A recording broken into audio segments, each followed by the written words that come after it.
Hello દોસ્તો, તમને એ તો ખબર જ છે કે વરસાદ વાદળ દ્વારા થાય છે, પણ દોસ્તો તમને એ નહીં ખબર હોય કે કયા વાદળથી વરસાદ થાય છે. એટલે કે દોસ્તો વાદળના 4 પ્રકાર હોય છે.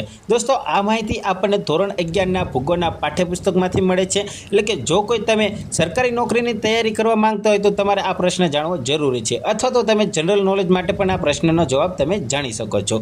તો દોસ્તો આપણે જાણી તો દોસ્તો વાદળના 4 પ્રકાર પડે છે: તંતુ વાદળ, પડ વાદળ, ઠગ વાદળ અને વર્ષા વાદળ. દોસ્તો તંતુ વાદળ આકાશમાં સૌથી ઊંચે જોવા મળે છે અને આ એકદમ સફેદ વાદળ હોય છે.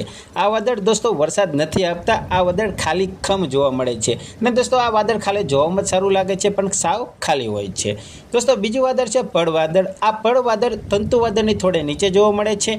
આ વાદળ એકાબીજા ઉપર હોય છે એટલે તેને આપણે પડ વાદળ કહીએ છીએ. દોસ્તો પડ વાદળમાં ઉપરના વાદળ તો ખાલી હોય છે, પણ નીચેના વાદળ ક્યારેક આપણને ઝરમર વરસાદ આપી દે છે. એટલે કે સાવ ધીમો વરસાદ આવે તો તમારે સમજી જવાનું કે પડ વાદળના નીચેના વાદળો આપણને વરસાદ આપે છે. દોસ્તો ત્રીજું વાદળ છે ઢગ વાદળ. દોસ્તો ઢગ વાદળ એ દિવસે ખૂબ જ મોટા પ્રમાણમાં આપણને જોવા મળે છે, તે રાત્રે જોવા નથી મળતા, તેથી તેને આપણે ઢગ વાદળ તરીકે ઓળખીએ છીએ. દોસ્તો આ વાદળ જો વર્ષા વાદળ સાથે અથડાઈ જાય ને તો ખૂબ જ ગાજવીજ સાથે મુશળધાર વરસાદ આપે છે. એટલે કે ઢગ વાદળ અને વર્ષા વાદળ જો મિક્સ થઈ જાય ને તો ખૂબ જ મુશળધાર અને વીજળીના કડાકા સાથે વરસાદ આપે છે. એટલે તમને ખ્યાલ આવી જશે કે કયા વાદળથી વરસાદ આવ્યો છે. દોસ્તો ચોથું વાદળ છે વર્ષા વાદળ. દોસ્તો પૃથ્વી સપાટી વધુમાં વધુ 2 કિલોમીટર ઊંચાઈ સુધી જ આ વાદળ જોવા મળે છે.